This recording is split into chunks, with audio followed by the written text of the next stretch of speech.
അസ്സലാമു അലൈക്കും. ഞാൻ അക്ബർ മാണൂർ. ഞാൻ നിങ്ങളുടെ ഒരു ഓൺ വോയിസ് ഇടാൻ കാരണം ദൈനംദിനം കണ്ടുകൊണ്ടിരിക്കുന്നത് ഫലസ്തീനിലെ മക്കൾ വളരെ പ്രയാസത്തിൽ കഷ്ടം. എന്ത് തെറ്റാണ് അവർ ചെയ്തത് എന്ന് മനസ്സിനോട് എപ്പോഴും ചിന്തിക്കും. എന്ത് കുറ്റാണ് ആ മക്കൾ ചെയ്തത്? ഫലസ്തീൻ എന്ന നാട്ടിൽ ജീവിച്ചതോ ജനിച്ചതോ അതല്ലെങ്കിൽ ഈ ജൂതന്മാർക്ക് എല്ലാവരും കൊന്നൊടുക്കി എല്ലാവരും തട്ടി ഒഴിവാക്കുന്ന ജൂതന്മാർക്ക് ഒരു ജീവിക്കാൻ വേണ്ടി കുറച്ച് സ്ഥലം കൊടുത്ത് അവരെ കൂടെ നല്ല സപ്പോർട്ട് ചെയ്തവർ കൂടെ നിർത്തിയതാണ് അവർ ചെയ്ത് തെറ്റ്. എന്താണ് ലോകം ഇത് കണ്ണടച്ചിരിക്കുന്നത്? കുറേ സഹായം എത്തിക്കുന്ന നേരം ആ ആക്രമിക്കുന്നവരെ ഒറ്റപ്പെടുത്തി അവർക്കെതിരെ ശക്തമായി നിലനിൽക്കില്ല എല്ലാവരും വേണ്ടത്. എന്നിട്ട് ആ പാവങ്ങളെ സഹായിക്കുമ്പോൾ അതല്ലേ മറ്റേത് കുറേ കൊന്നൊടുക്കണം. കുറേ എത്ര ഒരു ദിവസം ഭക്ഷണവും ഇല്ല, വെള്ളമില്ല, ഒന്നുമില്ല. ഓക്കെ, പക്ഷേ ഓരോ ദിവസം വന്ന് വീഴുന്ന നമ്മൾ കണ്ടുകൊണ്ടിരിക്കുമ്പോൾ നടന്നുകൊണ്ടിരിക്കുമ്പോൾ അവിടെ വന്ന് ബോംബ് വന്നു. വീട്ടിൽ താമസിക്കുന്ന മക്കളൊക്കെ മേലിന്ന് ചാടുന്നത് അകത്ത് ഒരു ഇതൊക്കെ പിടിച്ച് എന്താണ് അവസ്ഥ എന്ന് പറയും. മക്കൾ ഭക്ഷണം ഇല്ലാതെ മണ്ണ് തിന്നുന്നു.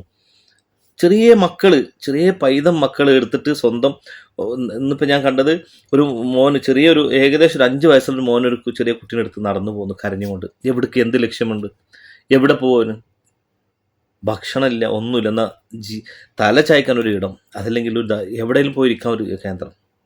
അങ്ങനത്തെ ഒരു അവസ്ഥയിൽ നിൽക്കുമ്പോൾ നമ്മളിവിടെ അർമാദിച്ച് സന്തോഷിക്കുമ്പോൾ പടച്ചോൻ നമ്മോട് ചോദിക്കും മക്കളെ. അതുകൊണ്ട് നമുക്ക് ചെയ്യാൻ പറ്റും, സഹായിക്കാൻ പറ്റുമെങ്കിൽ സഹായിക്കുക പറ്റുന്ന രീതിയിൽ. ഇല്ലെങ്കിൽ അള്ളാഹിനോട് ദുആ ചെയ്യുക. എല്ലാവർക്കും കടമയാണിത്. ഇതൊക്കെ റബ്ബ് ചോദിക്കപ്പെടും. കാരണം ഇത് നമ്മുടെ മുമ്പിൽ കാണിച്ചത് എന്തിനറിയോ? ഇത് അവരെ കഷ്ടപ്പെടുത്താനല്ല. അല്ലാഹു തആല അവർക്ക് വലിയ സ്ഥാനം കൊടുക്കും. അതൊക്കെ ശരി ആണ്.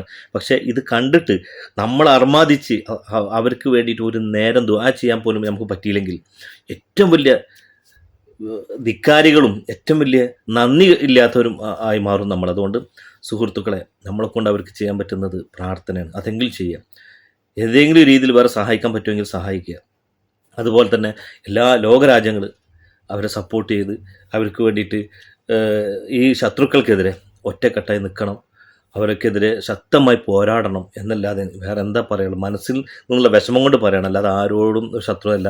ഒരാളെയും വെറുതെ ആക്രമിക്കാനോ ഒരു മനുഷ്യനെയും ആക്രമിക്കാനോ ഒരിക്കലും ആഗ്രഹിക്കാൻ പാടില്ല. കാരണം ഇസ്ലാം ഒരിക്കലും അതിനെ അനുവദിക്കില്ല. പക്ഷേ ഈ പൈതം മക്കൾ, എന്ത് തെറ്റ് ചെയ്ത മക്കൾ, എന്ത് സുന്ദരമായ മക്കൾ, ആ മക്കൾ മരിച്ചു വീഴുമ്പോൾ അതല്ലെങ്കിൽ ഹോസ്പിറ്റലിൽ കൊണ്ടുപോയിട്ട് ഇഞ്ചക്ഷൻ ചെയ്യുമ്പോഴൊക്കെ അല്ലെങ്കിൽ മറ്റുള്ള കൈയും കാലും മുറിഞ്ഞ് തൂങ്ങിക്കിടന്നിട്ട് മക്കൾ ചിരിക്കുന്ന മുഖം, അതൊക്കെ പടച്ചോനെ നമ്മളെ മക്കളാകുമ്പോൾ എന്ത് ഇതായിരിക്കും. സങ്കടം പറയട്ടെ, അതല്ല വേറെ ഒന്നുമില്ല. അതുകൊണ്ട് നമ്മളെ കൊണ്ട് ചെയ്യാൻ പറ്റുന്നത് നമ്മൾ മനസ്സറിഞ്ഞ് പ്രാർത്ഥിക്കുക. അപ്പോൾ ആ പ്രാർത്ഥിക്കുന്നവർക്ക് അല്ലാഹു തആല പ്രതിഫലം നൽകും. അവർക്ക് ആ ചോദ്യത്തിൽ നിന്ന് രക്ഷപ്പെടാനും പറ്റും. അല്ലെങ്കിൽ എത്ര വലിയ പ്രമാണിയായിക്കോട്ടെ, എത്ര വലിയ രാജാവായിക്കോട്ടെ, അള്ളാഹിൻ്റെ മുമ്പിൽ സമാധാനം പറയേണ്ടി വരും. ഒരു രക്ഷയില്ല. കാരണം അള്ളാഹു ഇതൊക്കെ കാണിച്ചിരുന്നത് നമ്മളെ അതേപോലെ ആക്കാൻ റബ്ബിന് വല്ല പണിയുണ്ടോ? ഇവിടെ കഷ്ടപ്പെടുത്താൻ വല്ല പണിയുണ്ടോ? അള്ളാഹു ഈ രാജ്യത്തിനും നമ്മുടെ രാജ്യത്തിനൊക്കെ സമാധാനം, ലോകത്തെ എല്ലാ മനുഷ്യർക്കും അള്ളാഹു സമാധാനം സംരക്ഷണം നൽകട്ടെ. എല്ലാവർക്കും അള്ളാഹു ഭക്ഷണവും വസ്ത്രവും അള്ളാഹു നൽകട്ടെ.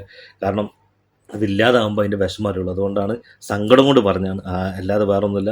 അതുകൊണ്ട് എല്ലാവരും ദുആ ചെയ്യുക. പ്രത്യേകിച്ച് എല്ലാ ഭരണാധികാരികളും അള്ളാഹു എല്ലാ ഭരണാധികാരികൾക്കും മനസ്സിൽ അവരോട് പ്രത്യേക സ്നേഹവും ഈ ശത്രുക്കൾക്കെതിരെ ഐക്യപ്പെടാനുള്ള മനസ്സും കൊടുക്കട്ടെ എന്ന് പ്രാർത്ഥിക്കുന്നു. അസ്സലാമു അലൈക്കും.